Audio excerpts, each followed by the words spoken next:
You've seen them everywhere, right? In sports, in old Hollywood westerns, even in Thanksgiving pageants at school. They've all created this image of Native Americans.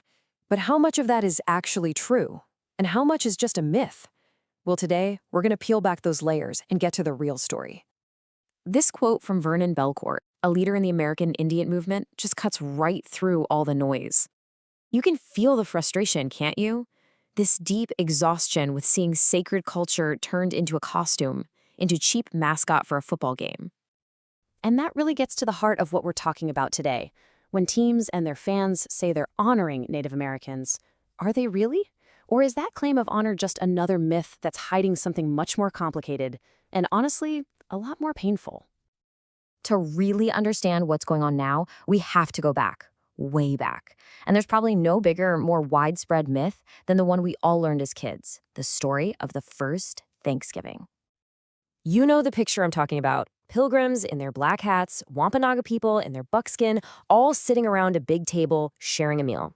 It's this cozy image we're told is the very beginning of America. But what if I told you the real history is a whole lot darker?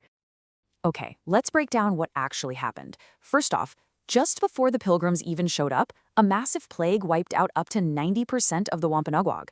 They weren't in a position to throw a party. They were survivors of an apocalypse. Then, the Pilgrims arrive and immediately start robbing Wampanoag homes and even graves for food. So that famous feast in 1621, it wasn't a friendly get-together. It was more like a tense business meeting. Both sides were desperate and needed each other to survive. And that lasting friendship, it completely fell apart, leading to one of the most brutal wars in American history just a generation later. So if the story is so wrong, why do we keep telling it? Well, it turns out the Happy Thanksgiving story was basically a piece of political marketing. It was pushed at different times in history to create this clean, noble origin story for the U.S. It helped justify taking over land, and it was used to try and unify the country by covering up the violent parts of the past, like colonization and slavery. And you know, erasing people from history like that has very real consequences today. When you pretend a whole group of people only exist in this one single mythical moment in the past, you make them invisible. And that invisibility is what allows all these modern stereotypes to take hold. And one of the biggest myths is this idea of the vanishing Indian. It's this false belief that real Native Americans are a thing of the past, that they all exist in old photos or movies, riding horses on the plains. It treats them like historical artifacts, not like modern people living in our world right now. But that idea is just completely wrong. Look at this number.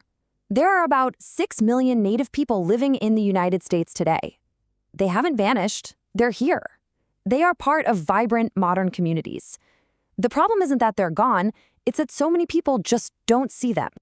And that invisibility brings us right back to the mascots. On the left, you've got all the excuses, right? We're honoring them. It's about courage.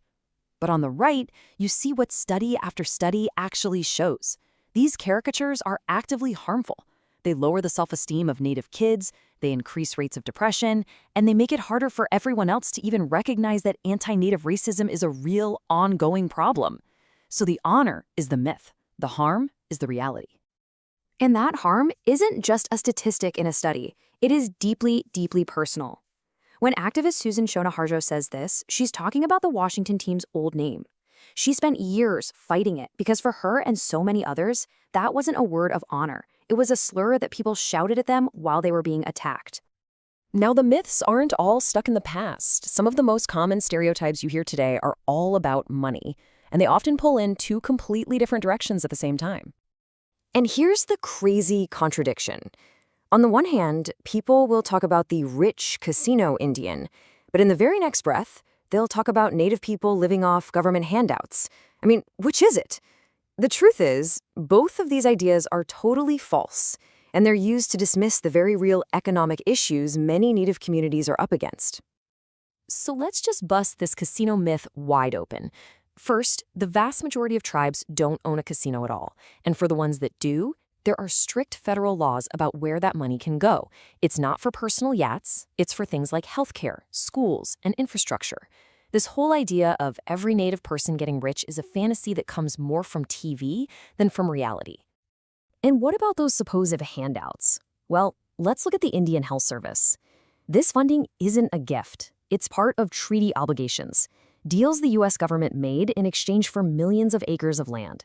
The government promised to provide healthcare, but look at the chart. They've consistently broken that promise. The IHS is so underfunded that the average person covered gets less than half the funding of someone on Medicaid. Okay, let's do a quick rapid-fire round on a few other myths. Those government checks people talk about, they're usually just payments that are owed for things like oil or minerals taken from tribal land. What about taxes? Individual Native Americans pay federal income tax just like you do. And that whole free college thing? Total myth. Most Native students are taking out the same loans and applying for the same grants as everyone else. So we have taken apart a lot of myths today, but just knowing they're wrong is only step one. The really good news is that these stories aren't set in stone. They can be changed. And that brings us right back to where we started. So why did the Washington football team finally change its name? It wasn't because the owner woke up one day and had a change of heart. It happened because of decades of protests and activism from people like Susan Shona Harjo. They did the hard work for years. And when major sponsors finally threatened to pull their money back in 2020, the pressure was just too much. It was a victory, for sure, but one that was a long, long time in the making. See, change like this is possible, but it only happens when we decide to replace these old, lazy, harmful myths with the real, complex, and human stories of Native peoples, both from the past and the present. It means choosing to see the person, not the caricature. So I guess the last question really is for you. What myths will you help replace?